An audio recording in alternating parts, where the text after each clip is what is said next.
Hey there, and welcome to Dark Creaky TV. If you're new, hit that subscribe button for spine-tingling Reddit creepypasta stories that are perfect for a night of chilling thrills. Don't forget to share your thoughts in the comments below. Thanks for watching, and let's get into tonight's stories.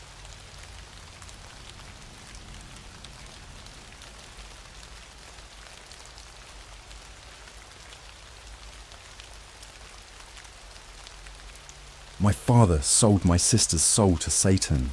I did him nasty revenge with the Ouija board. I never thought I'd be the kind of person to write one of these.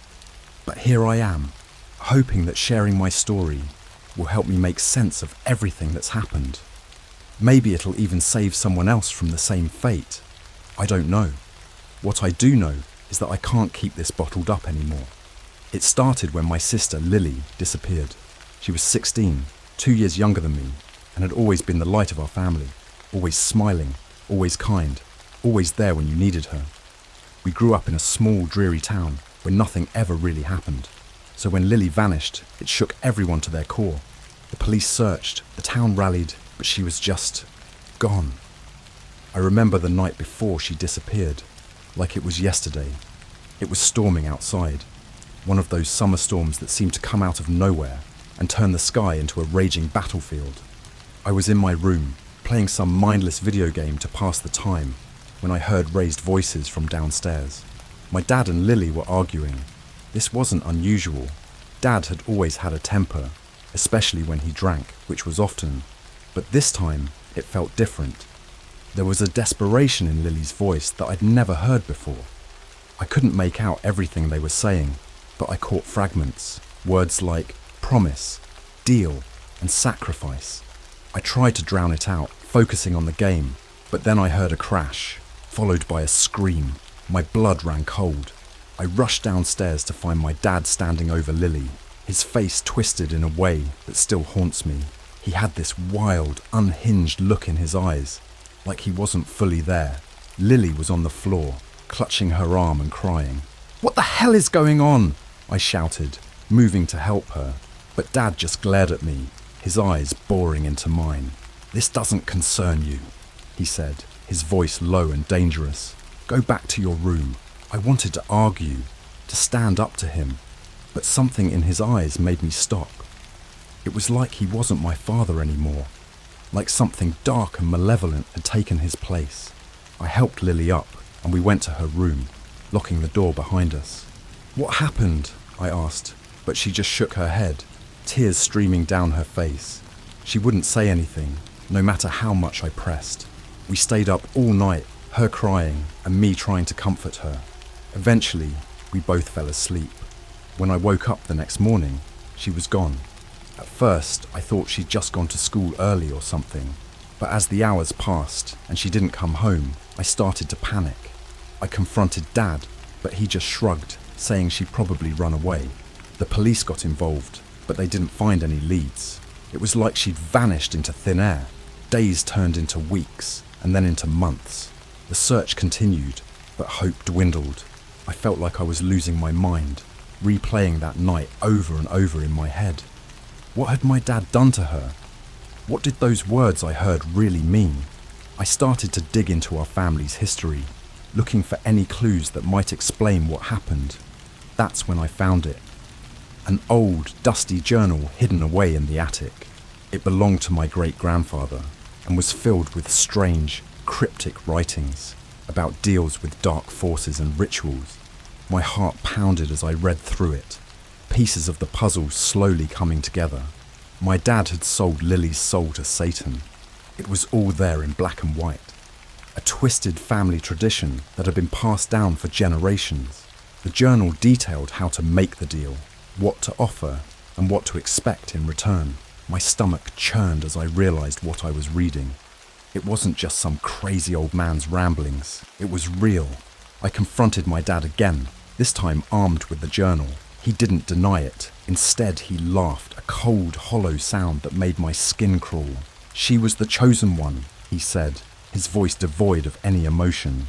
"It was her destiny," I snapped, all the anger, fear and grief that had been building up inside me exploded. I punched him again and again until he was lying on the floor, blood pouring from his nose and mouth.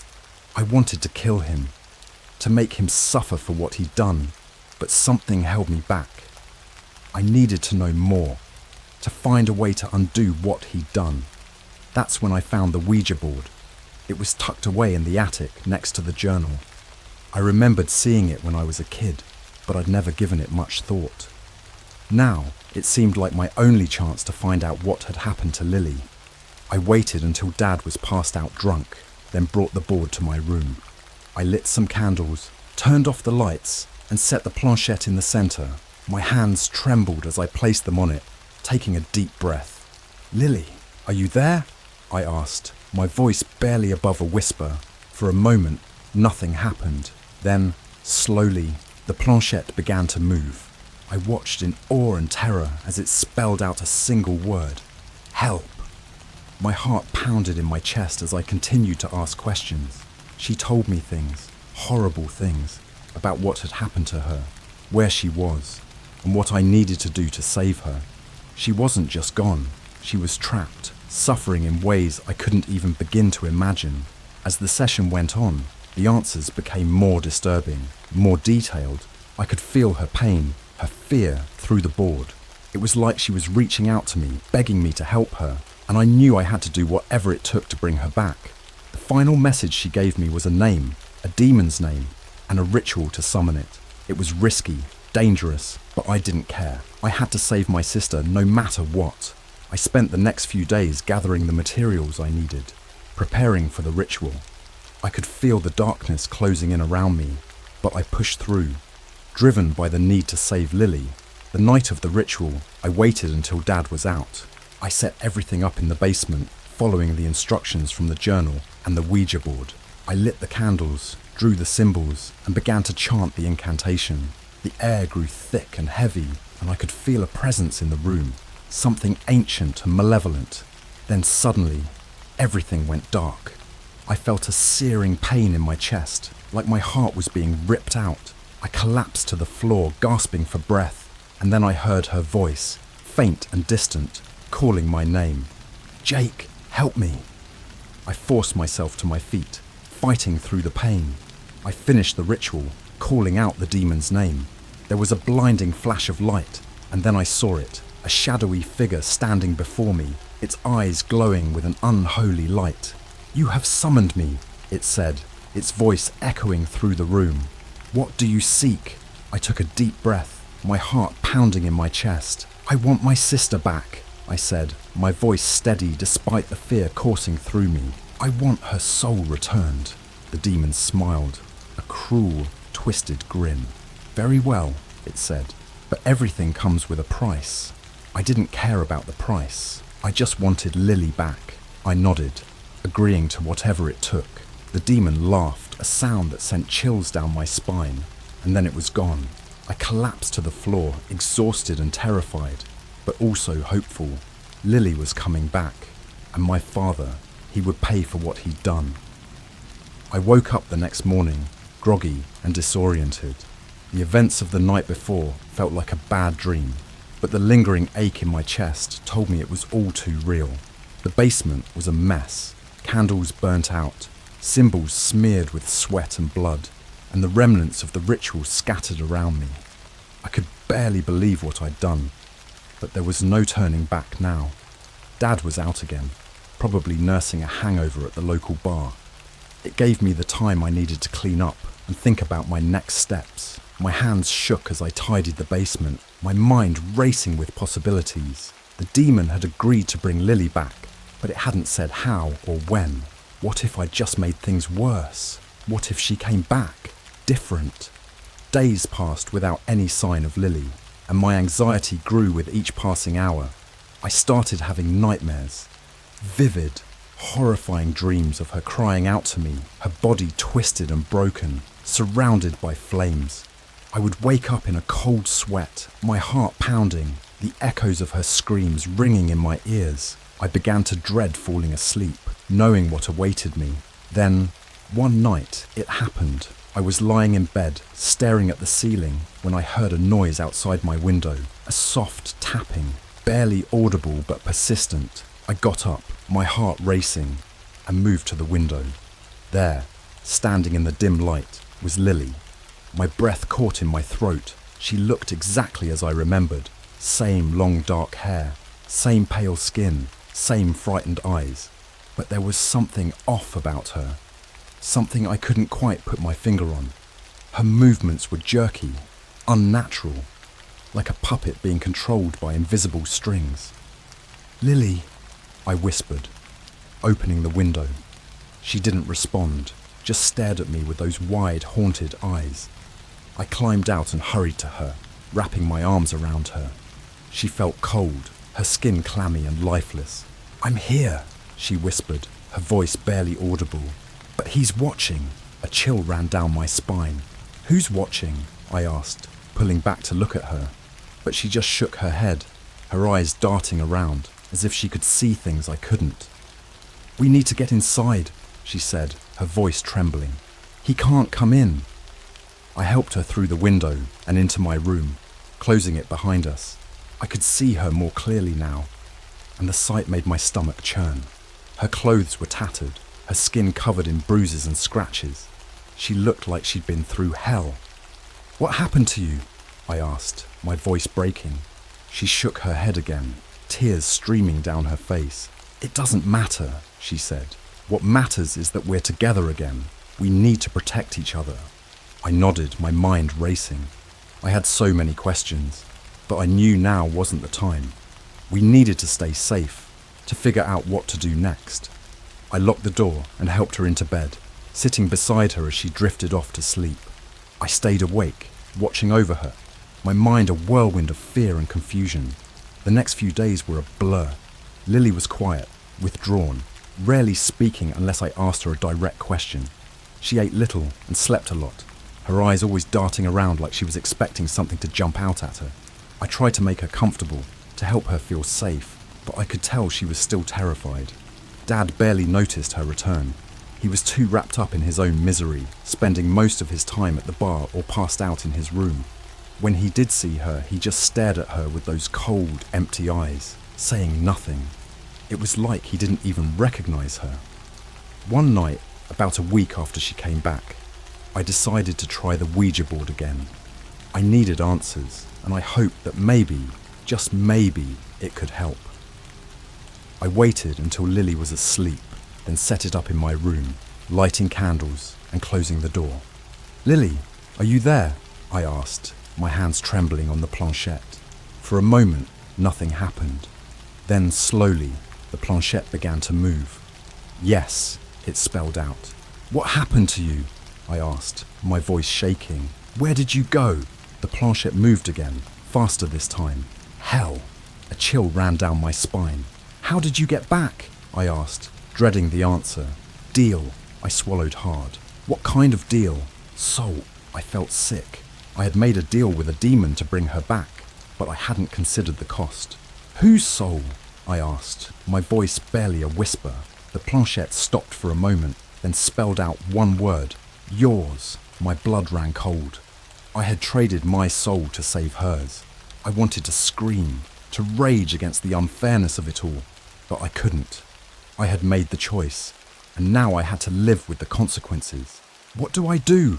I asked, tears streaming down my face. The planchette moved again, slower this time. "Protect." I nodded, wiping away the tears. I had to protect her, no matter what. I had to keep her safe from whatever dark forces were out there. I blew out the candles and put the Ouija board away, determined to find a way to save us both.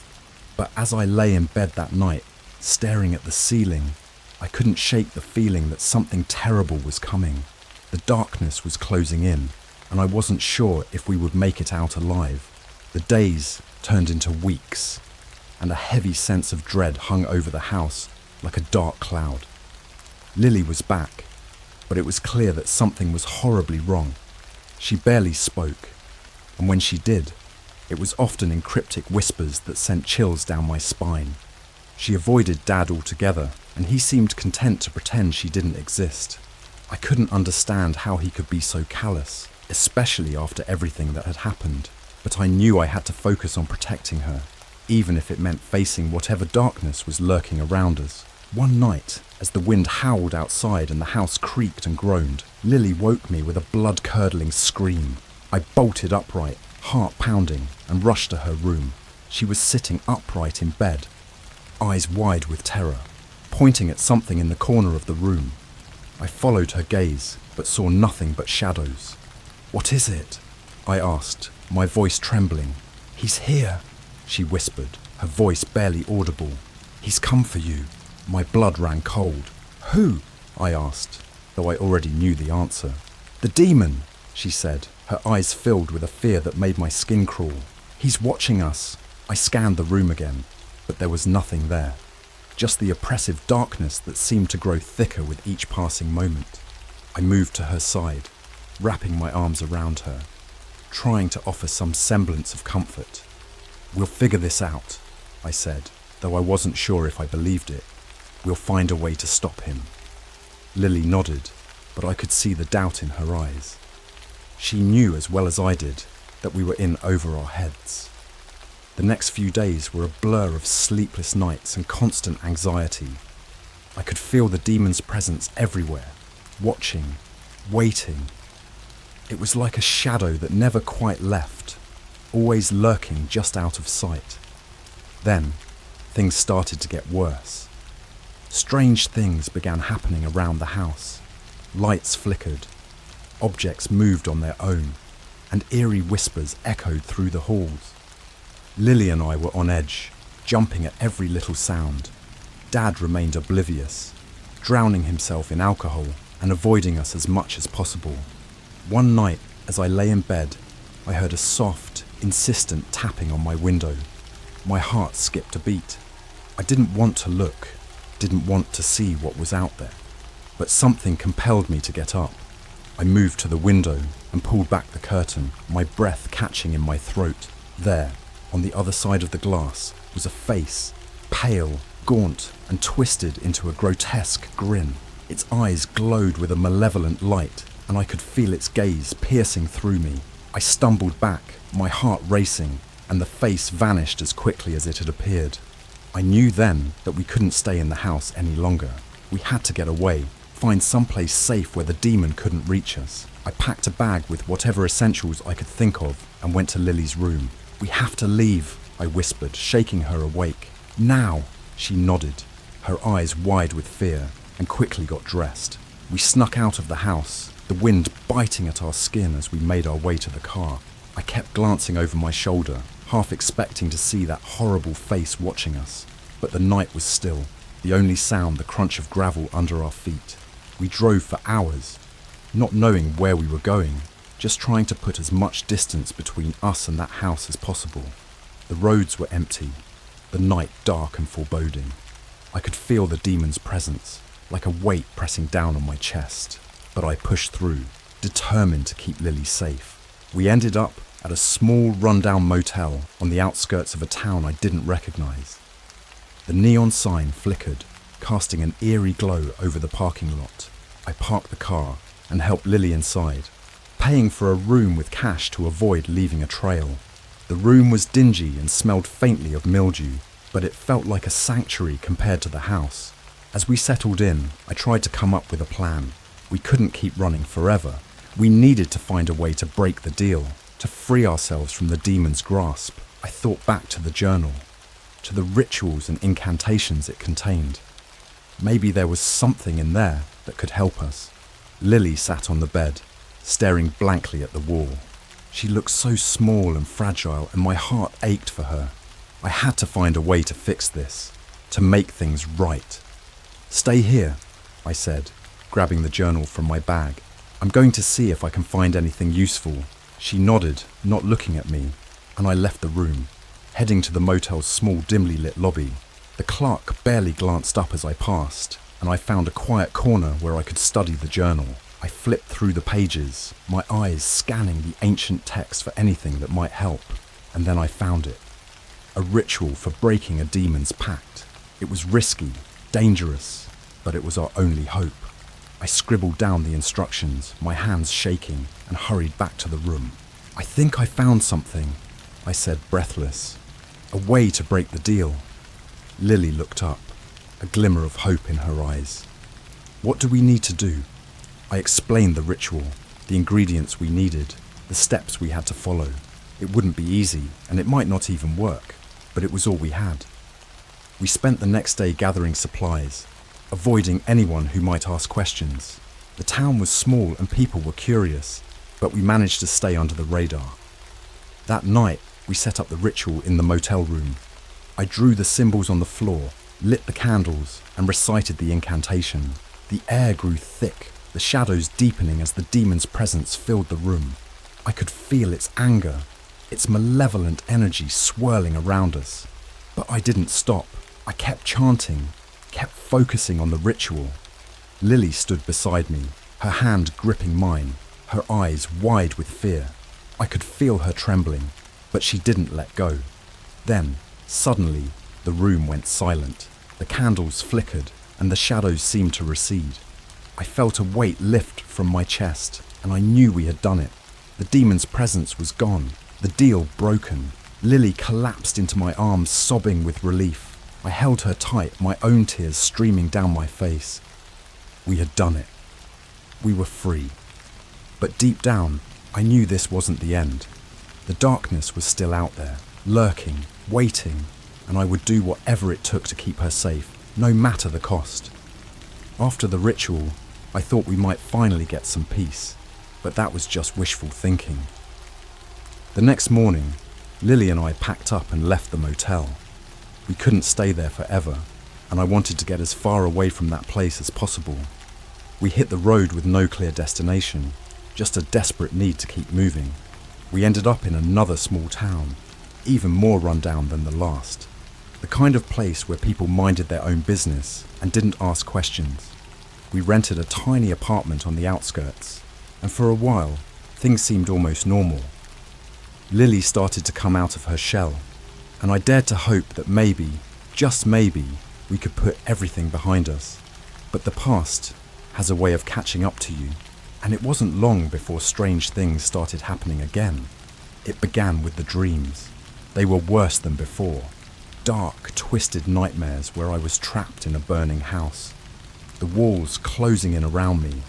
I could hear Lily screaming, but I couldn't find her, couldn't save her. I would wake up drenched in sweat, my heart pounding, the echoes of her screams still ringing in my ears. Lily had her own nightmares too. She wouldn't talk about them, but I could see the fear in her eyes, the way she would flinch at shadows and avoid dark corners. We tried to stay strong for each other, but the cracks were starting to show. Then, one night, everything fell apart. I woke up to the sound of someone crying. It was Lily, but when I rushed to her room, I found her sitting on the floor, staring at the wall with a blank, haunted expression.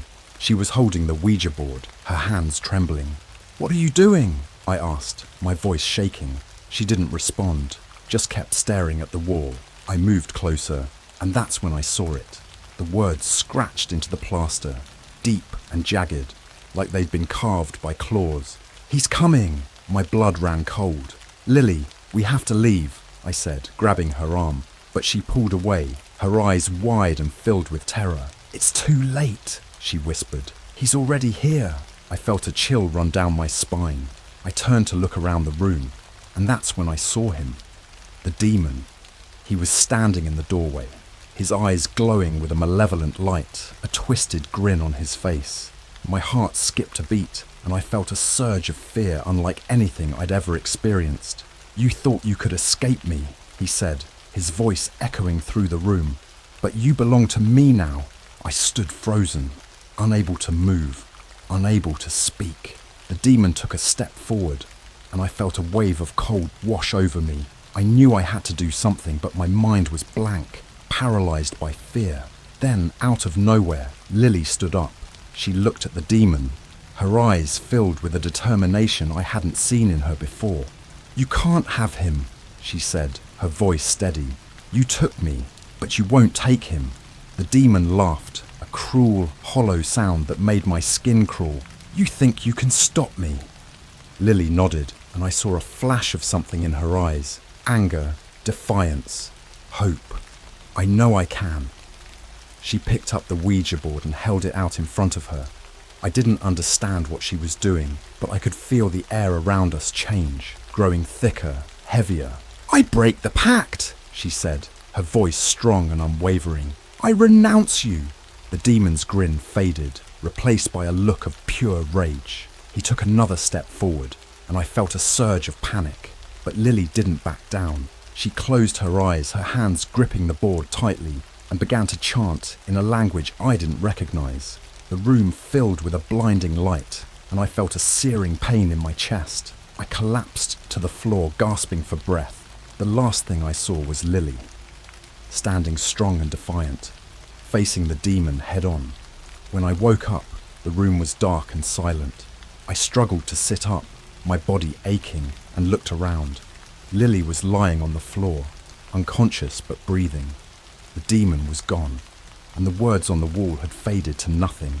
I crawled over to her, my heart pounding with fear. "Lily," I whispered, shaking her gently. "Lily, wake up."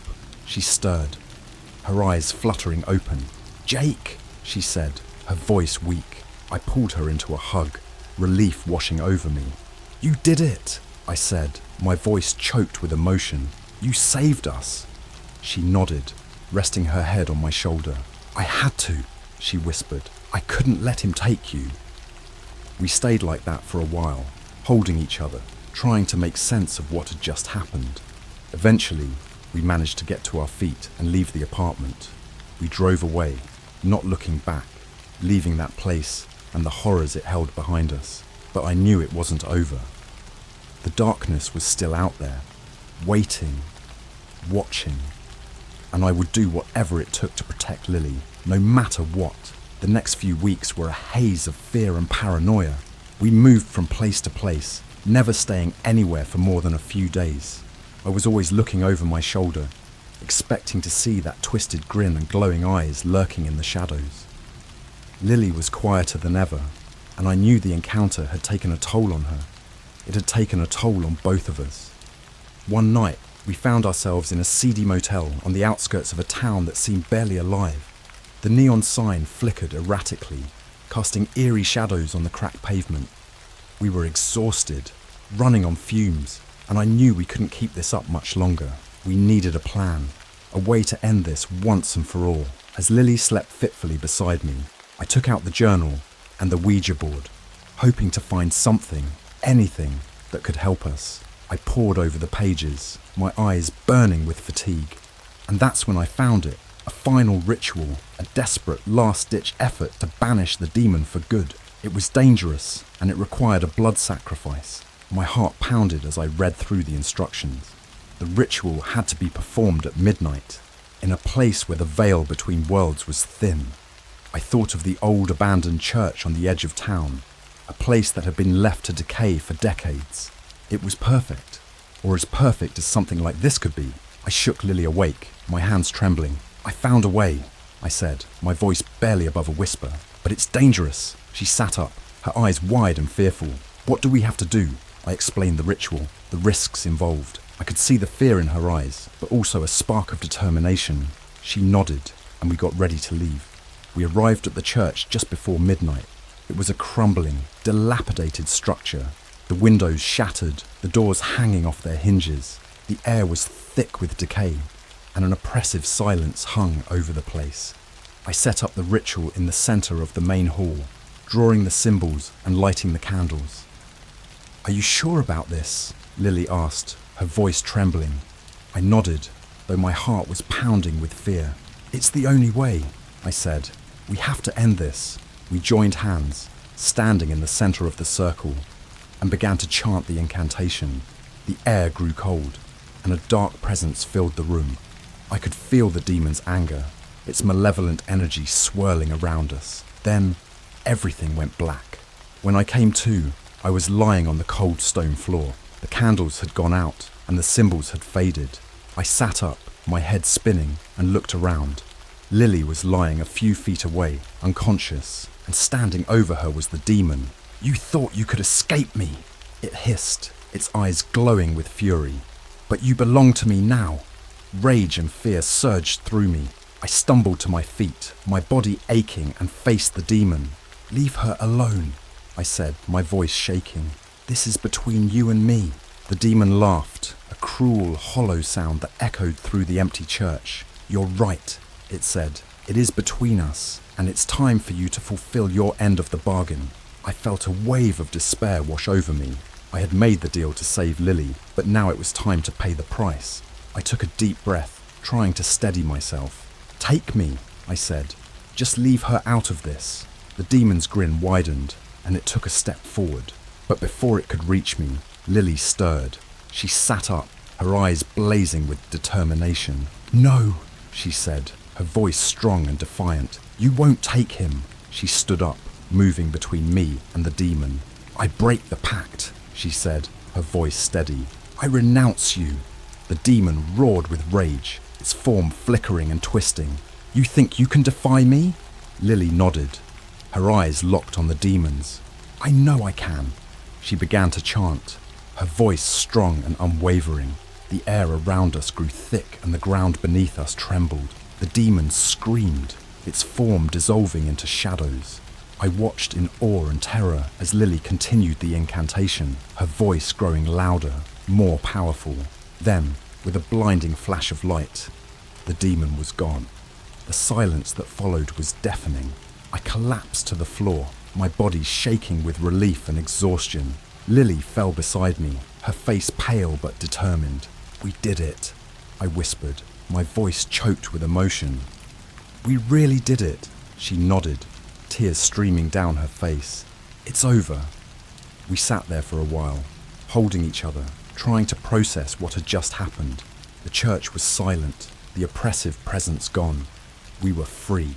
The next morning, we left the town and kept driving, not looking back. We didn't know where we were going, but it didn't matter. We had each other, and we were finally free from the darkness that had haunted us for so long. But even as we drove away, I couldn't shake the feeling that something had changed. The darkness was still out there, lurking, waiting, and I knew that we would always have to be vigilant, always have to watch our backs. But for now, we were free, and that was enough. At least, I hoped it would be.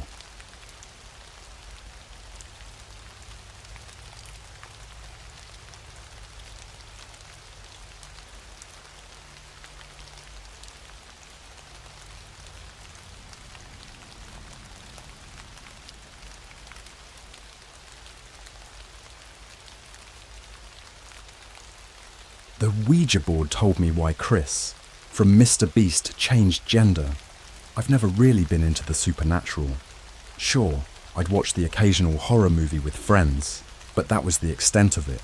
That all changed about 6 months ago when I was at a party at my friend Alex's house. We were all a bit tipsy, and someone thought it would be a good idea to break out an old Ouija board Alex found in his attic. Looking back, I wish we never touched that damn thing.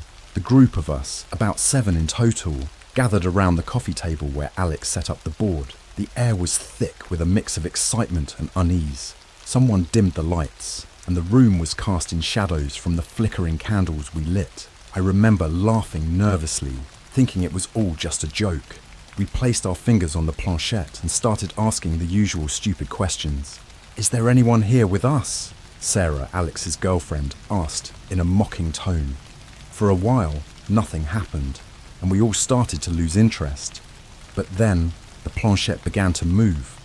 Slowly at first, then faster. We accused each other of pushing it, but everyone swore they weren't. It spelled out yes. We asked a few more questions, and the responses were generic, nothing too freaky. But then Alex, always the joker, asked, "Why did Chris from Mr. Beast change gender?" I laughed out loud, finding it absurd to ask such a thing. But the planchette started moving again. This time, it was faster, more urgent. It spelled out SHENDOR. None of us knew what that meant. We tried to look it up on our phones, but nothing came up. We shrugged it off and continued the session. That's when things got really weird. The air grew colder, and the candles flickered violently. We all felt it, a heavy presence in the room. "Who is Shandor?" I asked, my voice barely a whisper. The planchette moved again, almost angrily. "Heiscoming." We all pulled our hands back, terrified. Sarah screamed and knocked over one of the candles.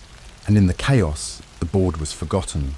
But that night, I couldn't shake the feeling of being watched. I brushed it off as just the after effects of a spooky game and too much beer. Days passed, and things started to get strange. I'd wake up in the middle of the night to the sound of whispers. At first, I thought it was my imagination, but then I started to see things. Shadows moving in the corners of my vision, fleeting but unmistakable. My cat, who always slept at the foot of my bed, began to hiss at nothing, staring intently at the empty corners of my room. One night, I was jolted awake by a loud crash. My room was a mess, books and clothes strewn everywhere as if a whirlwind had passed through. I checked the time. It was 3:33 a.m., the exact same time the Ouija board session ended. I felt a cold shiver down my spine, and a gnawing sense of dread that kept me from going back to sleep. The breaking point came when I started to have vivid nightmares. They were always the same. I was in a dark, decrepit house, searching for something. Each time, I'd hear whispers calling my name, leading me to a room where the Ouija board sat on the floor. I'd approach it, compelled to touch it, but just before I could, I'd wake up in a cold sweat. I decided to confide in Alex, hoping he was experiencing something similar. When I got to his place, I was shocked at his appearance. He looked gaunt, with dark circles under his eyes. It was clear he hadn't been sleeping well either. "Dude, have you been seeing things?" I asked hesitantly. He nodded slowly, eyes wide with fear. "I hear whispers at night, and I keep seeing shadows. I thought I was going crazy." We decided to do some research on Shandor, hoping to find some answers. After days of scouring the internet, we stumbled upon a dark corner of Reddit where people shared their experiences with malevolent spirits. One user described an entity named Shandor, a powerful demon known to attach itself to people through Ouija boards. The stories were horrifying. People driven to madness, seeing their loved ones hurt, and worse. Desperation led us to contact a medium, hoping she could help us. When she arrived, her face turned pale as soon as she stepped into my apartment. "There's something dark here," she said, her voice trembling. She performed a cleansing ritual, burning sage and chanting prayers. For a moment, the air felt lighter, and I thought it might have worked. But then, the whispers returned, louder and more insistent. That night, I woke up to the feeling of being suffocated. My chest was heavy, and I couldn't move. Out of the corner of my eye, I saw a dark figure standing at the foot of my bed. It had no discernible features, just a mass of darkness that radiated malevolence. I tried to scream, but no sound came out. The figure slowly reached out, its hand a shadowy claw, and touched my forehead. The pain was excruciating, like my skull was being split open. The next morning, I found a bruise in the shape of a handprint on my forehead. I knew then that this wasn't something we could handle on our own. Alex and I decided to destroy the Ouija board, hoping it would sever the connection. We drove to an isolated spot in the woods, smashed the board to pieces, and burned it. As the flames consumed the board, we heard a distant, anguished scream that echoed through the trees. For a while, things seemed to return to normal.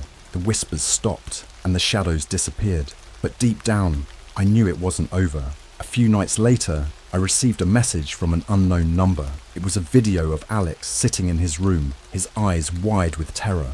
The text accompanying the video chilled me to the bone. "He is coming." I rushed to Alex's place, but it was too late. I found him in his room, lifeless, with a look of utter horror frozen on his face.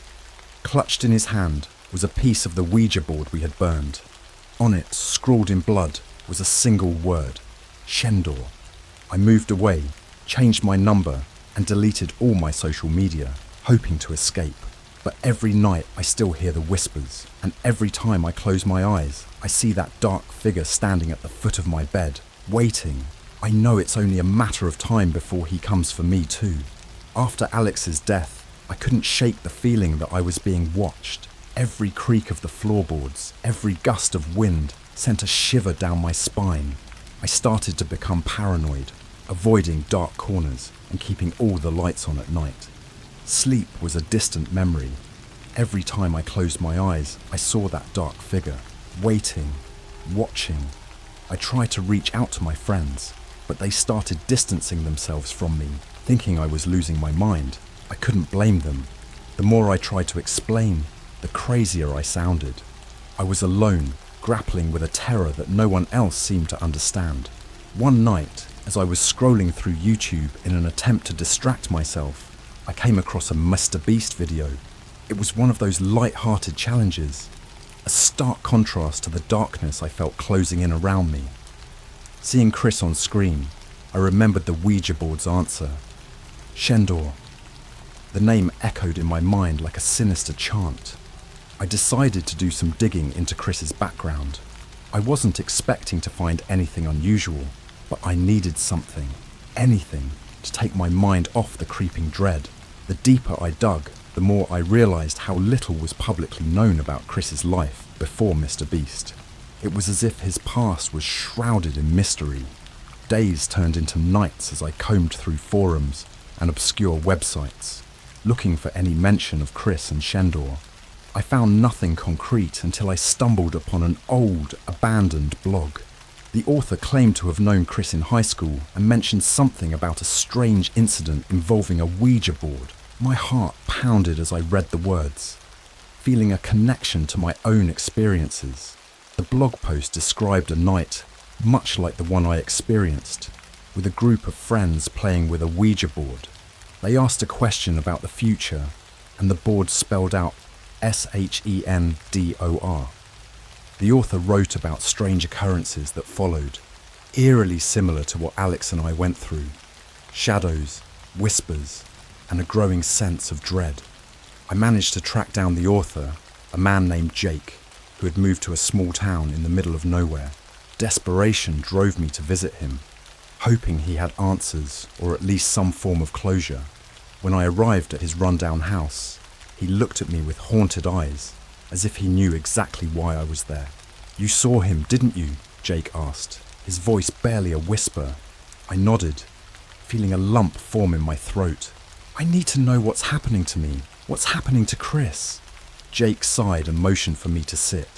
He told me about the night they played with the Ouija board, how they laughed it off at first, but then things took a dark turn. One by one, his friends started experiencing the same haunting phenomena, whispers, shadows, and vivid nightmares. It culminated in one of them, a girl named Emily, going missing. She was never found, and the case remained unsolved. "Shandor is a demon," Jake said, his eyes darting around as if he expected to see it appear any moment. "He preys on those who summon him, feeding off their fear and despair. Chris. He changed after that night. He became withdrawn, paranoid. He never talked about it, but I know he was haunted by Shandor. I felt a chill run down my spine. Do you think he changed gender because of Shandor?"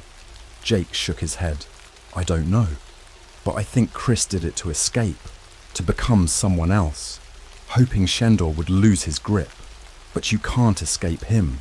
Not really." As I drove back home, Jake's words echoed in my mind. I felt a mix of dread and determination. If Chris thought changing gender would help, maybe it was worth a try. But I knew it was a long shot. Shandor had already marked me. The following days were a blur of anxiety and sleepless nights. I kept seeing that dark figure, its presence more oppressive than ever. One night, I woke up to find my walls covered in scratches, the word Shandor carved into the plaster. It felt like a death sentence. I knew I had to do something drastic. I started researching everything I could about exorcisms, demonology, and ancient rituals. My apartment turned into a war room, papers and books strewn everywhere, candles and protective symbols covering every surface. But the more I learned, the more hopeless it seemed. Shandor wasn't just any demon. He was something ancient, something beyond comprehension. Then one night, as I was sifting through an old tome on Sumerian demons, I found a passage that caught my eye. It spoke of a ritual, a way to bind a demon to an object, trapping it and severing its connection to the mortal realm. The catch was that the object had to be something of great significance to the demon's target. For me, that was the Ouija board, but the board was destroyed, or so I thought. I remembered the piece clutched in Alex's hand when I found him. I had buried it with him, hoping to put it all behind me. Digging up his grave was the last thing I wanted to do, but I was desperate. I waited until the dead of night and drove to the cemetery, shovel in hand. As I stood over Alex's grave, the full weight of what I was about to do hit me. But the whispers had grown louder, more insistent. I had no choice. I dug, my hands blistering and bleeding, until I reached his coffin.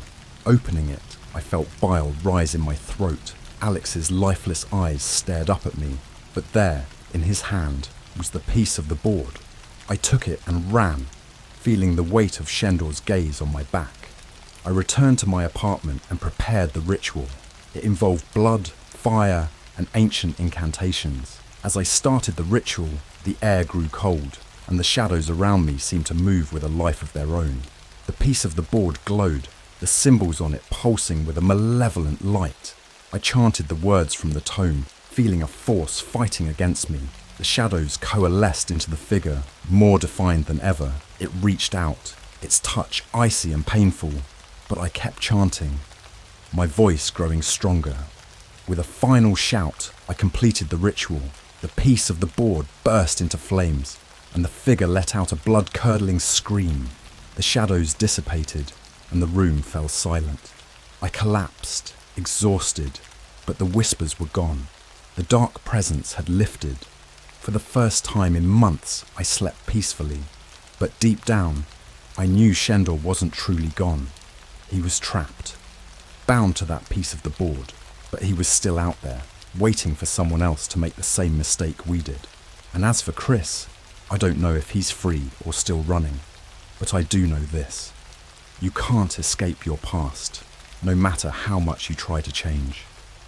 And some things, once summoned, can never be truly banished. It's been a few weeks since the ritual, and life has taken on a semblance of normalcy. The shadows are gone, and the whispers have finally ceased. I've been able to sleep through the night without waking up in a cold sweat. But there's a gnawing feeling in the back of my mind, a lingering doubt that Shandor isn't truly gone. My job at the tech company has been a welcome distraction. Throwing myself into work has helped to keep the memories at bay. But every now and then, something will remind me of that night, the flicker of a candle, the sound of whispers on the wind, and the terror comes rushing back. One Friday evening, after a particularly long week, I decided to take a walk. The fresh air felt good, and for the first time in a while, I felt at ease. I walked through the park, watching the sun set behind the trees, painting the sky in hues of orange and pink. It was almost peaceful, almost. As I made my way home, I noticed a figure standing under a street lamp. At first, I thought it was just a passerby, but as I got closer, I felt a chill run down my spine. The figure was dressed in dark, tattered clothes, and its face was obscured by a hood. There was something disturbingly familiar about it. I quickened my pace, but as I passed, the figure turned its head slightly, and I caught a glimpse of its face. It was Alex, or at least it looked like Alex, but his eyes were vacant, lifeless. I stumbled back, my heart racing. When I looked again, the figure was gone. I told myself it was just my imagination, a trick of the light, but the fear was back, clawing at my insides. That night, the nightmares returned. I was in that dark house again, searching for something, hearing the whispers. This time, though, they were clearer, more insistent. "Find the other piece," they said. "He's not done." I woke up drenched in sweat, my heart pounding. I spent the next few days in a state of constant paranoia, jumping at every shadow, every unexpected noise. I started to research more about Shandor, hoping to find some clue as to what the whispers meant. I came across an old manuscript that spoke of binding rituals and the need for complete containment. If even a fragment of the object remained, the demon could still have a foothold in our world. I realized then But the piece I burned wasn't the only fragment. The board had shattered into several pieces, and I'd only found the one Alex held. The rest could be anywhere. I felt a sinking dread as I understood what I had to do. I reached out to the others who were with us that night at Alex's house. Sarah was the first to respond. She had moved out of state, but agreed to meet me, sensing the urgency in my voice. When I arrived at her apartment, she looked just as haggard as I felt. "I've been seeing him too," she said, her voice trembling. "In my dreams, and sometimes when I'm awake. I thought I was going crazy." I told her about the manuscript, about needing to find the other pieces. She nodded, a look of grim determination on her face. "I think I know where one of them is," she said. "After the night we burned the board, I found a piece in my bag. I was too scared to tell anyone, so I hid it." She led me to her bedroom and pulled a small, charred fragment from a drawer. The symbols on it glowed faintly, and I felt a familiar, icy chill as I touched it. We decided to perform the binding ritual together, hoping that destroying this piece would finally rid us of Shandor. We gathered the necessary materials and began the ritual. As we chanted the ancient words, the air grew heavy and the temperature dropped. Shadows danced on the walls and the whispers grew louder, more frantic. The piece of the board glowed brighter, and I felt a presence in the room, malevolent and angry. Suddenly the lights flickered, and a cold wind blew through the apartment, extinguishing the candles. In the darkness, I saw him, Shandor. His form was clearer now, a grotesque, shadowy figure with hollow, burning eyes. He moved towards us, his clawed hands reaching out. Sarah screamed, but I kept chanting, my voice rising above the cacophony of whispers. With a final, desperate shout, I completed the ritual. A piece of the board burst into flames, and Shandor let out an ear-piercing scream. The shadows recoiled, and the air grew still. The lights flickered back on, and the room was empty. The piece of the board was nothing but ashes. Sarah and I collapsed, exhausted but relieved. We hugged each other, tears streaming down our faces. But I knew it wasn't over. There were still pieces out there, fragments of the board that needed to be found and destroyed. Over the next few weeks, we tracked down the others who were there that night. Each had their own stories of terror and haunting, and each had found a piece of the board. We performed the ritual for each fragment, battling Shandor's presence each time. With every piece destroyed, the nightmares lessened and the whispers faded. Finally, there was only one piece left, the piece I had kept hidden, afraid to face it. I retrieved it from its hiding place, feeling the now familiar chill. As Sarah and I prepared for the final ritual, I felt a sense of foreboding. This would be the hardest one, the final battle. We started the chant, the air growing thick with malevolence. The shadows grew darker, and the whispers turned into screams. Shandor appeared, more terrifying than ever, his form writhing and shifting in the darkness. He lunged at us, his claws raking the air, but we kept chanting, our voices merging into a single, powerful force. The piece of the board glowed brighter, the symbols pulsing with an unholy light. Shandor's screams grew louder, filling the room with a deafening roar. With a final, shattering cry, the piece burst into flames, and Shandor was consumed by the fire. The shadows vanished, and the room fell silent. We collapsed, our bodies and spirits drained, but the whispers were gone, and the air felt lighter. Shandor was finally defeated, bound and banished. We had won, but at a great cost. As I lay there, catching my breath, I thought about Chris. I hoped that wherever he was free from this nightmare, but I knew that the scars would never fully heal.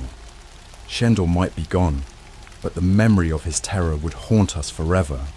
In the weeks following the final ritual, I tried to put my life back together. The fear that had consumed me for so long was finally starting to fade. The shadows in the corners of my room no longer seemed menacing, and I could sleep without the constant dread of waking up to whispers in the night. But the events of those past few months had left deep scars, and the thought of Shandor still sent a chill down my spine. One evening, as I was settling into my newly reclaimed sense of normalcy, my phone buzzed. It was a message from Sarah. "We need to talk. It's urgent." My stomach dropped. I drove to her apartment, the familiar sense of dread creeping back with every mile. When I arrived, Sarah looked pale and shaken. She didn't waste any time. "I've been having nightmares again," she said, her voice trembling. "But this time, they're different. It's not just Shandor. It's something else, something worse." My heart pounded as she described the new dreams. In them, she saw a dark, endless void, with countless eyes watching her from the shadows. In the center of the void stood a figure, not Shandor, but something more ancient, more powerful. It whispered her name, beckoning her closer. I tried to reassure her, but my own fear was growing. "Maybe it's just residual fear from everything we went through," I suggested, though I didn't believe it myself. The nightmares sounded too vivid, too real. A few days later, I started having the same dreams. The void, the eyes, the figure. It all felt too familiar. The whispers were back, but they were different now, more insidious. They called out to me, promising power, knowledge, everything I had ever wanted, but at a terrible cost. I became obsessed with finding out more about this new entity. I spent hours online, searching through dark corners of the internet, reading ancient texts and forbidden manuscripts. I discovered mentions of an ancient being known as the Watcher, an entity that predated Shandor by millennia. The Watcher was said to be a collector of souls, feeding on fear and despair, just like Shandor, but on a much grander scale. As I delved deeper, I found a disturbing pattern. Throughout history, the Watcher had been summoned by those desperate for power, only to be consumed by it in the end. The more I read, the more I realized that Shandor was just a pawn, a servant to the Watcher, sent to pave the way for his master. Sarah and I were not the first to encounter this entity, and we wouldn't be the last. The Ouija board had been a gateway, a tool used to summon Shandor, who in turn awakened the Watcher. I knew then that we were dealing with something far more dangerous than we had ever imagined. Determined to stop the Watcher before it could fully manifest, Sarah and I decided to seek out help. We contacted a renowned demonologist, Dr. Evelyn Hart, who had spent her life studying ancient entities and their banishment. She agreed to meet us, and we drove to her secluded cabin in the woods, hoping she had the answers we needed. Dr. Hart was a stern, no-nonsense woman with piercing blue eyes that seemed to look right through you. She listened to our story without interrupting, her expression growing more serious with each detail. When we finished, she nodded thoughtfully. "You're dealing with one of the oldest and most malevolent entities known to mankind," she said. "The Watcher is not easily banished. It requires a ritual more powerful than anything you've attempted before, and it comes with great risk." She explained that the ritual involved confronting the Watcher in its own realm, the void we had seen in our dreams. We would need to gather specific artifacts, each with its own dark history, to perform the ritual. It would be dangerous, and there was no guarantee of success, but it was our only hope. Sarah and I agreed to the plan, knowing the risks, but driven by desperation. Over the next few weeks, we travelled across the country, collecting the artifacts.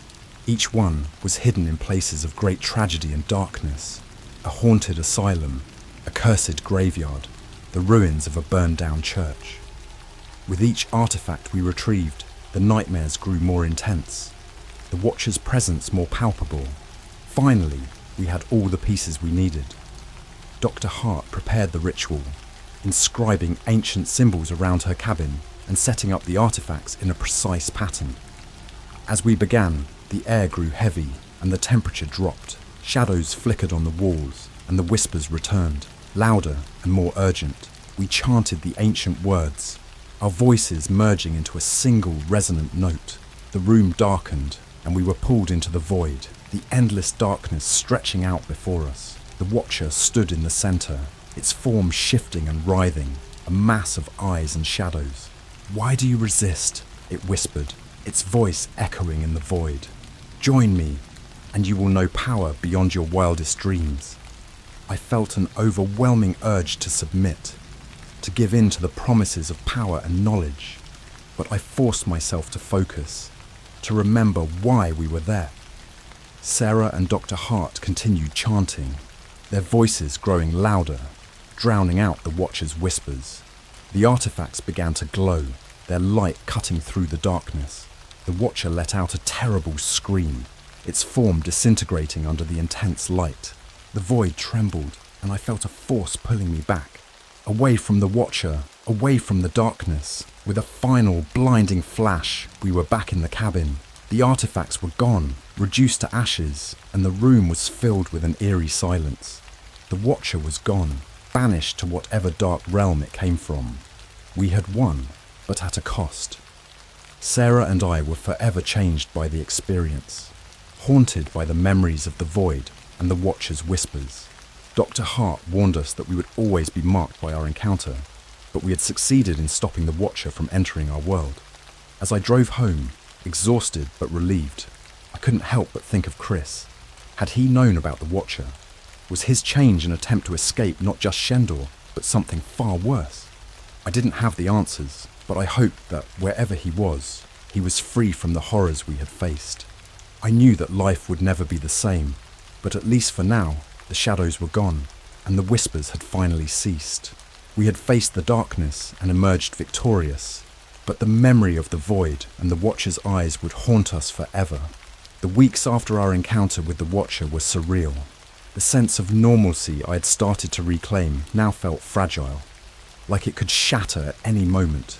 The nightmares had stopped, and the whispers were gone, but an uneasy feeling lingered in the back of my mind. I couldn't shake the feeling that it wasn't truly over. Sarah and I kept in close contact, checking in on each other regularly. We both bore the scars of what we had faced, but knowing we weren't alone in our experiences brought some comfort. Dr. Hart continued her research, warning us to stay vigilant. The Watcher might be gone, but other threats could emerge. One night, as I was getting ready for bed, I noticed something strange. The air in my apartment felt heavy, almost suffocating. I tried to dismiss it as paranoia, a lingering effect of our ordeal, but then I heard it, a faint whisper, barely audible, but unmistakable. I froze, straining to listen. The whisper grew louder, more distinct. It wasn't Shandor's voice, nor the Watcher's. It was different, more sinister, more demanding. "Come to me," it said. The ritual was incomplete. Panic surged through me. I grabbed my phone and called Sarah, my hands trembling. She answered on the second ring, her voice groggy with sleep. "I heard it," I said, my voice shaking. "A new whisper. It said the ritual was incomplete." There was silence on the other end. Then Sarah's voice, tense and fearful. I heard it too. "We need to go back to Dr. Hart." We drove through the night to her cabin, the oppressive feeling growing stronger with each mile. When we arrived, Dr. Hart greeted us at the door, her face grave. "I feared this might happen," she said. "The Watcher was not fully banished. There is a residual presence, a fragment of its essence left behind." We gathered in her study, the air thick with tension. Dr. Hart explained that the only way to fully eradicate the Watcher's presence was to confront it once more, this time in the physical world. "We need to summon it here and bind it permanently," she said. "It will be dangerous, but it's the only way." We prepared for the final ritual, gathering the remaining artifacts and inscribing protective symbols around the room. As we began to chant, the air grew colder and the shadows deepened. The whispers returned, louder and more insistent, filling the room with a cacophony of voices. Suddenly, the candles flickered and went out, plunging us into darkness. In the dim light, I saw the shadows coalesce into a familiar form. The Watcher stood before us, its many eyes glowing with malevolence. "You cannot escape me," it hissed. "I am eternal." Fear threatened to overwhelm me, but I forced myself to keep chanting. Sarah and Dr. Hart's voices joined mine, creating a powerful resonance that filled the room. The Watcher writhed and twisted, its form flickering, as if struggling to maintain its shape. The artifacts began to glow, their light intensifying. The Watcher screamed, a sound that pierced through me, filling my mind with terror. But we kept chanting, our voices growing stronger, more determined. The light from the artifacts grew blinding, and the Watcher's form began to disintegrate, its eyes fading one by one. With a final, agonized scream, it exploded into a burst of dark energy, which the light consumed. The room fell silent, the oppressive feeling lifting. We collapsed to the floor, exhausted but relieved. The Watcher was gone, its presence eradicated. The air felt lighter, and for the first time in months, I felt truly free. Dr. Hart helped us to our feet, her expression one of cautious optimism. "It's over," she said. "The Watcher is gone. You're safe now." As we drove home, a sense of peace settled over me. The nightmare was finally over.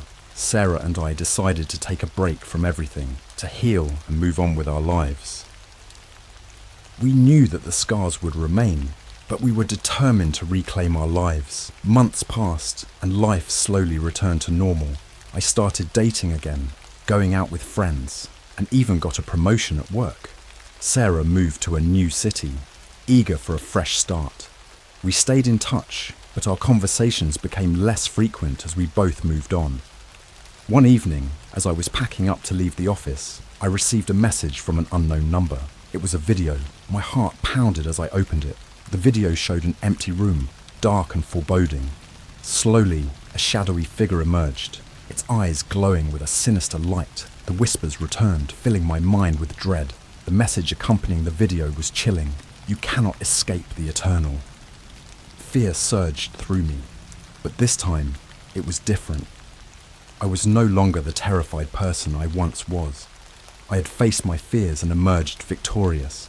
I knew that whatever came next, I would be ready. As I stood there, phone in hand, I felt a sense of determination. The darkness might never be fully gone, but I had learned to fight it, to resist, and I knew that as long as I had the strength to confront it, I would never be truly defeated. The Watcher might be eternal, but so was my resolve.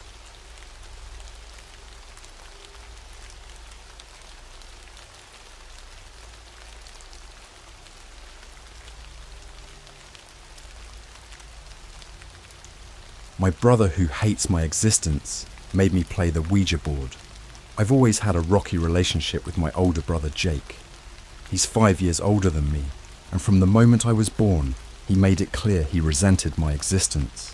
He hated sharing our parents' attention and would do anything to make my life miserable.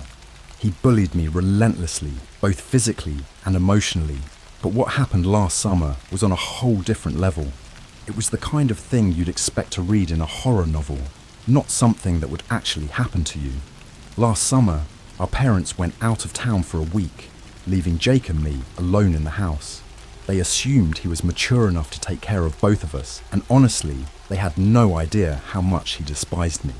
The first few days were uneventful. Jake mostly ignored me, and I did my best to stay out of his way.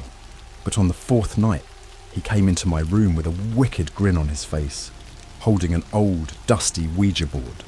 I should probably mention that our house has a bit of a history. It's over 100 years old, and it's rumoured that the original owner, a woman named Agatha, went mad and killed her whole family before hanging herself in the attic.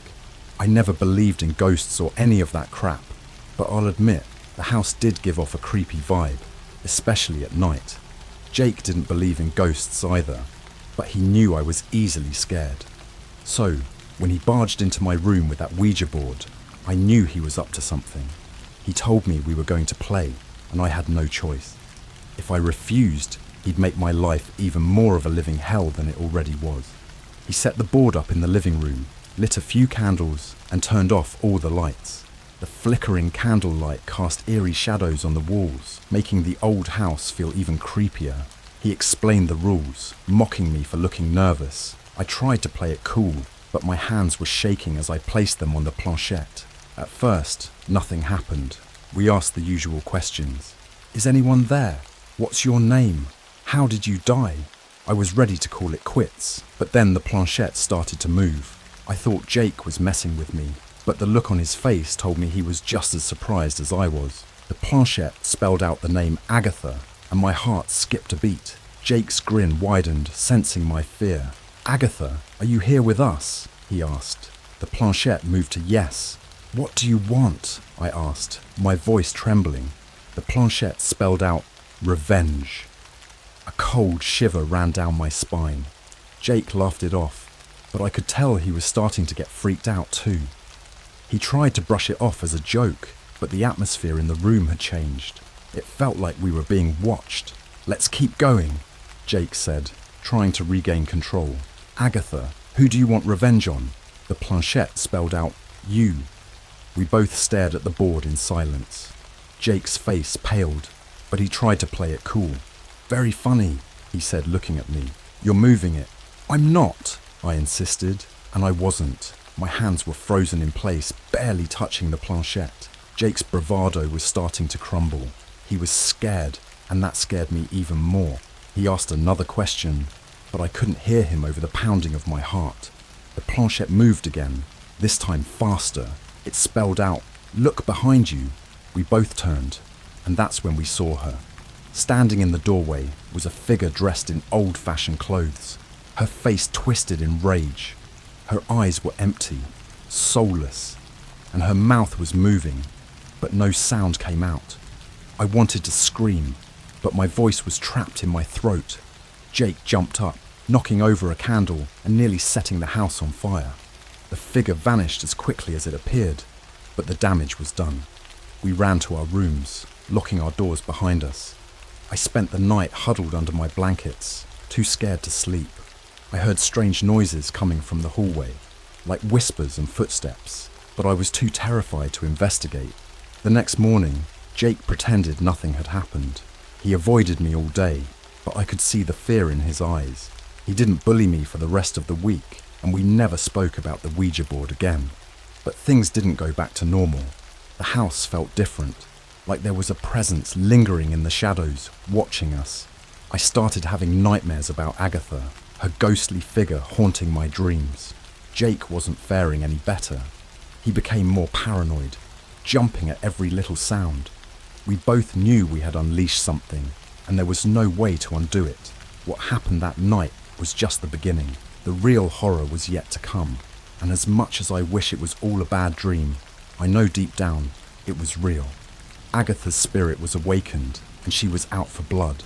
And the worst part, I think she's coming for me next. I tried to convince myself that what happened with the Ouija board was just a bad dream. But as the days went by, things started getting worse. The house, already old and creepy, became a nightmare to live in. It was like it had come alive with a malevolent spirit, and every creak, every whisper, sent chills down my spine. One night, about a week after the Ouija board incident, I woke up to the sound of scratching. It was coming from the attic. Our parents never let us go up there. It was supposed to be storage space, but it was filled with old junk from the previous owners. I tried to ignore it, pulling the covers over my head, but the scratching grew louder and more frantic, like something was trying to claw its way out. The next day, I asked Jake if he heard it too. He brushed me off, telling me to stop being such a baby, but I could see the fear in his eyes. He heard it too. That night, the scratching turned into thumping. It was so loud that the walls seemed to vibrate. I couldn't take it anymore. I decided to investigate. I grabbed a flashlight and headed towards the attic. Jake saw me and, to my surprise, followed. He didn't say anything, just nodded and gestured for me to go first. The stairs creaked under our weight as we ascended, the air growing colder with each step. When we reached the top, I hesitated. The door to the attic was slightly ajar, and the scratching had stopped, replaced by an eerie silence. Jake nudged me forward, and I pushed the door open. The attic was filled with old furniture, dusty boxes, and cobwebs. The smell of mold and decay was overwhelming. We stepped inside, the flashlight beam cutting through the darkness. We didn't see anything unusual at first, just the typical old junk you'd expect in an attic.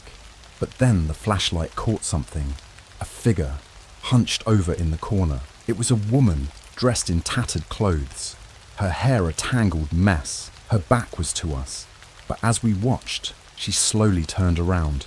It was Agatha. Her face was pale and gaunt, her eyes empty sockets. She opened her mouth, and a guttural growl filled the room.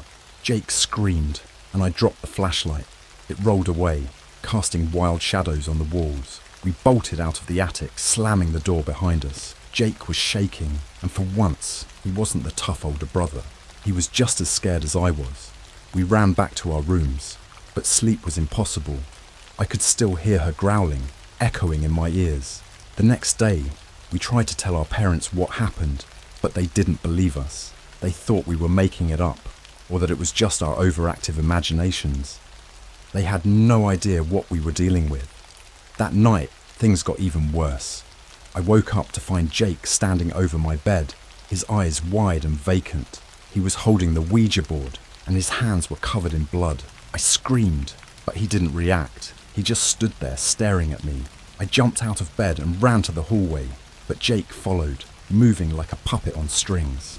"Jake, what are you doing?" I yelled, but he didn't respond. He just kept walking towards me, his eyes never leaving mine. I backed into a corner, but there was nowhere to go. He raised the Ouija board above his head, and for a moment I thought he was going to hit me with it. But then he stopped, his body convulsing. He dropped the board and collapsed on the floor, unconscious. I ran to get help, but by the time I came back with our parents, Jake was awake and acting like nothing happened. He had no memory of the incident, and our parents were starting to think I was losing my mind. But I knew the truth. Agatha had taken control of Jake, using him as a puppet to terrorize me, and she wasn't going to stop until she got what she wanted. We were dealing with something far beyond our understanding, and I had no idea how to fight it. The following days were a blur of terror. Objects moved on their own, whispers filled the house, and the air was always freezing cold. Jake's behaviour grew more erratic. He would disappear for hours, only to return with no memory of where he had been. I started seeing Agatha everywhere, in the mirrors, at the foot of my bed, standing in the shadows of the hallway. Her presence was suffocating, a constant reminder that we were not alone. One night, I found a message scratched into the wall of my room. It said, "Leave or die." The letters were deep and jagged, like they had been carved with a knife. I knew we couldn't stay in the house any longer, but I didn't know how to convince our parents. They still thought it was all in my head, a result of too many horror movies and an overactive imagination. But it was real, and it was getting worse. We were running out of time, and I feared what would happen next. After the incident with Jake and the Ouija board, I knew we had to do something drastic. The house felt like a ticking time bomb, each day bringing new horrors. Our parents were still clueless, brushing off our pleas for help as childish fantasies. I felt utterly alone, trapped in a nightmare with no escape. Jake's behaviour continued to spiral. He started speaking in a language I didn't recognise, his voice deep and guttural, nothing like his usual self. One night, I woke up to find him standing at the foot of my bed again. His eyes rolled back in his head, whispering something I couldn't understand. His skin was ice cold to the touch, and he reeked of decay, like something rotten. When I tried to wake him, he just stared at me with those vacant eyes and walked away like a zombie. The next day, I found claw marks on my bedroom door, deep, angry gouges that hadn't been there before. It was clear that whatever had taken hold of Jake was getting stronger, more aggressive. I knew I had to act fast, or I might not survive. Desperate, I reached out to my friend, Emily, who was into all sorts of paranormal stuff. I told her everything, sparing no detail. She listened intently, and when I was done, she said she'd come over that night with some tools to help us. I didn't care what it took. I just needed this nightmare to end. When Emily arrived, she brought a bunch of weird items: candles, sage, salt, and a bunch of crystals. She told me we were going to cleanse the house, and hopefully banish whatever spirit was haunting us. Jake was out, thankfully, giving us time to prepare without his interference. We started in the living room, lighting the candles and burning the sage. Emily chanted something under her breath, moving from room to room, while I followed, spreading salt along the doorways and windowsills. The house was filled with a thick, acrid smoke that made my eyes water and my throat burn. The whole time, I felt like we were being watched, like Agatha was lurking just out of sight, waiting for her moment to strike. As we worked our way up to the attic, the temperature dropped, our breath fogged the air, and I could feel the oppressive presence growing stronger. When we reached the attic door, Emily hesitated. She turned to me and whispered, "This is where it's strongest. Be ready for anything." We pushed the door open and stepped inside. The air was thick with the smell of decay, and the darkness seemed to press in on us from all sides.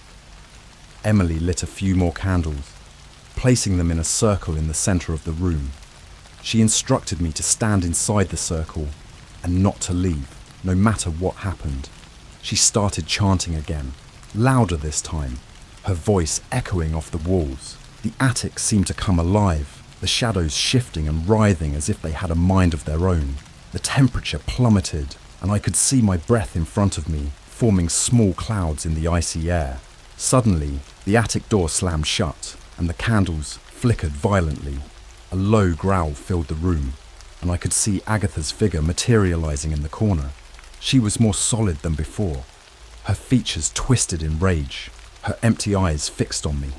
Emily continued chanting, her voice steady despite the terror that filled the room. Agatha moved closer, her form flickering in and out like a glitching hologram. She reached out a skeletal hand, and I felt a cold, clammy grip around my throat. I gasped for breath, struggling to stay within the circle. Just when I thought I couldn't take it anymore, Emily's chanting reached a crescendo. There was a blinding flash of light, and Agatha let out an ear-piercing scream. The candles blew out, plunging the room into darkness. When the light returned, Agatha was gone, and the oppressive presence had lifted. We stood there in stunned silence, catching our breath. Emily turned to me, her face pale but determined. "I think we did it," she said, though her voice lacked confidence. We left the attic, sealing the door behind us. For the first time in weeks, the house felt almost normal. The air was warmer, and the oppressive feeling was gone. But deep down, I knew it wasn't over. Jake was still out there, and whatever had taken hold of him was still lurking. That night, I slept with the lights on, clutching a crystal Emily had given me. I hoped it would offer some protection. I didn't hear any strange noises, and for a moment I allowed myself to believe that maybe, just maybe, the worst was behind us. But as dawn broke, a sense of dread settled over me. Jake hadn't come home, and I had a sinking feeling that Agatha wasn't done with us. I could feel it in my bones. This was just the beginning of something far more sinister, and I wasn't sure I was strong enough to face what was coming next. The next morning, I woke up to the sound of the front door creaking open. My heart leaped into my throat. Jake had finally come back. I rushed downstairs, hoping against hope that he'd be his normal self again. Instead, I found him standing in the foyer, his clothes torn and dirty, his eyes wild and bloodshot. He looked like he'd been through hell. "Jake," I whispered, my voice barely audible. He turned to me, and for a moment, I saw a flicker of recognition in his eyes. But then it was gone, replaced by a blank, haunted look. "We need to leave," he said, his voice strained and raspy. "Now." I didn't argue. I grabbed my backpack, threw in a few essentials, and we were out the door in minutes.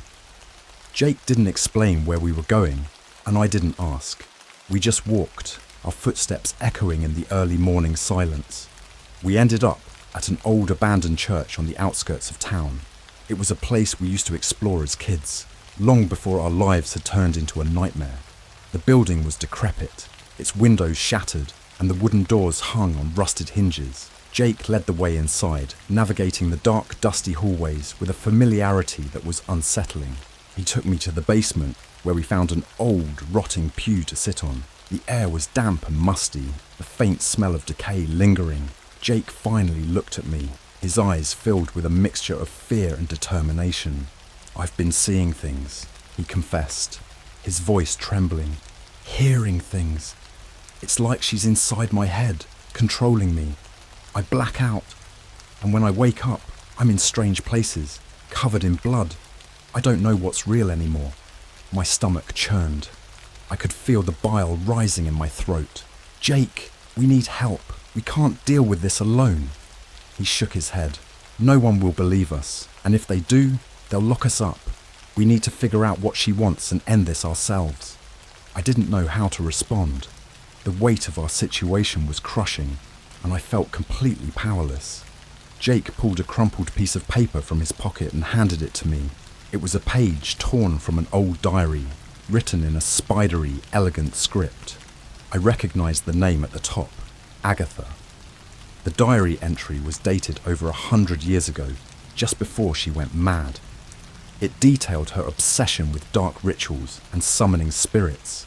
She believed she could bring her dead husband and children back to life, but something went horribly wrong. Instead of summoning her family, she'd called forth something evil, something that demanded a price. The last line of the entry sent chills down my spine. I fear I have unleashed a curse upon this house, one that will seek vengeance upon all who dwell within. Agatha wasn't just a ghost, Jake said, his voice barely a whisper. She was a conduit for something much darker, and now it's using her spirit to torment us. We sat in silence, the weight of our discovery sinking in. It wasn't just Agatha's ghost we were dealing with. It was something far more ancient and malevolent, and it wasn't going to stop until it got what it wanted. We have to go back, Jake said, his voice resolute. We have to destroy the Ouija board. It's the only way to break the connection. I wanted to argue, to say that going back to the house was a terrible idea, but deep down, I knew he was right. The board was the key to all of this. If we destroyed it, maybe we could end the curse once and for all. As we made our way back to the house, the sun was setting, casting long shadows across the empty streets. The house loomed in the distance, dark and foreboding. My heart pounded in my chest as we stepped through the front door, the familiar sense of dread settling over me like a heavy blanket. We moved quickly, making our way to the living room, where we'd left the Ouija board. The air was thick with tension, every creak and groan of the old house setting my nerves on edge. Jake found the board tucked behind the couch, covered in dust. He looked at me, his eyes filled with determination. "Ready?" he asked. I nodded, too scared to speak. He grabbed the board and we headed to the backyard. Jake poured gasoline over it, and I struck a match, my hands shaking. As the flames consumed the board, a chilling scream echoed through the night, reverberating off the walls of the house. The ground seemed to shake beneath our feet, and for a moment I thought the house might collapse. But then, as quickly as it started, it was over. The flames died down, leaving nothing but ashes. The air felt lighter, the oppressive presence gone. We stood there in stunned silence, hardly daring to believe it was over. Jake turned to me, a weary smile on his face. "We did it," he said, his voice filled with relief. But even as he spoke, I couldn't shake the feeling that something wasn't right. The house was silent, too silent. And then, from the shadows, I saw her. Agatha. She was standing at the edge of the yard, her empty eyes fixed on us. She didn't move, didn't make a sound, just watched. Jake didn't see her, his back turned. I opened my mouth to warn him, but no sound came out. My voice was trapped in my throat. Agatha's figure began to fade, dissolving into the darkness. But before she vanished completely, she smiled, a twisted, knowing smile that sent chills down my spine. It wasn't over, not yet. We might have destroyed the board, but whatever evil Agatha had unleashed was still out there, lurking in the shadows, waiting. And I knew, deep down, that it wouldn't rest until it had taken everything from us. The nightmare was far from over, and the real horror was yet to come. We returned to the house, hoping against hope that destroying the Ouija board had put an end to our nightmare. But the air was still thick with unease, and I couldn't shake the image of Agatha's smile from my mind. Jake tried to act normal, but I could see the fear lurking behind his eyes. That night I couldn't sleep. Every creak of the house, every rustle of the wind sent my heart racing. I lay in bed, staring at the ceiling, praying for morning to come. But instead of dawn, I was greeted by a soft, whispering sound. It was faint at first, but it grew louder, more insistent. I sat up, straining to hear. The whispers seemed to be coming from the hallway. I crept out of bed, my heart pounding in my chest, and opened my door. The hallway was dark, the shadows deep and menacing. The whispers grew louder, drawing me towards the attic. I hesitated at the attic door, my hand trembling on the doorknob, but I knew I had to see what was up there. I had to face whatever was tormenting us. I opened the door and climbed the stairs, the whispers growing louder with each step. The attic was cold and dark, the air thick with the smell of decay. I saw a figure standing in the corner, Agatha. She turned to face me, her empty eyes gleaming in the darkness. But this time, she wasn't alone. Behind her, shadows shifted and writhed, forming the shapes of other figures. They were her family, the ones she had killed, and they were all staring at me. "You shouldn't have come here," Agatha whispered, her voice echoing off the walls. "You've angered them." "Who?" I managed to choke out, my voice barely above a whisper. "The ones I called upon," she said, her voice a mix of regret and malice. "They demand a sacrifice." Before I could react, the shadows surged forward, enveloping me in darkness. I felt cold hands grabbing me, pulling me down. I screamed, but my voice was swallowed by the void. I struggled, but it was like trying to fight against water. I was drowning in darkness. Suddenly, a blinding light filled the room. I felt the shadows retreat, their grip loosening. I opened my eyes to see Jake standing at the top of the stairs, holding a flashlight and a crucifix. He was chanting something under his breath, words I didn't understand, but that seemed to drive the shadows back. Agatha screamed, her form flickering and dissolving. The shadows writhed in agony, retreating to the corners of the room. Jake stepped forward, his voice growing stronger, the light from the flashlight piercing the darkness. "Leave us alone!" he shouted, his voice echoing through the attic. "You have no power here." With a final, ear-piercing scream, Agatha and the shadows vanished. The room fell silent, the oppressive presence lifting. I collapsed to the floor, gasping for breath, tears streaming down my face. Jake rushed to my side, helping me to my feet. "Are you okay?"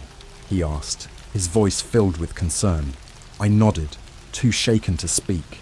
We stumbled down the stairs, leaving the attic door open behind us. We didn't stop until we were outside, the cold night air a welcome relief. We sat on the porch, trying to catch our breath.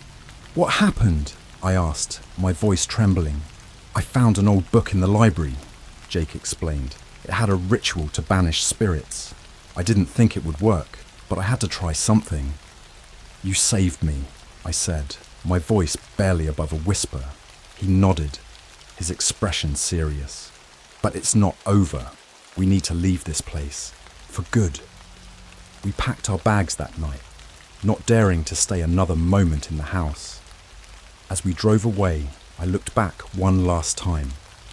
The house stood silent and dark, but I knew the evil we had awakened was still there, waiting for its next victim. We never spoke about that night again. We moved far away, started over, trying to put the past behind us. But some nights I still hear the whispers, faint and distant, like a reminder of the horrors we faced. Jake and I grew closer after that. The experience had bonded us in a way nothing else could. We were survivors, united against a darkness that had tried to destroy us. But the scars remained, a constant reminder of the evil that lurks just beyond the veil of our reality. And as much as we tried to move on, I knew deep down that the nightmare was never truly over. It was a part of us now, a shadow that would follow us for the rest of our lives.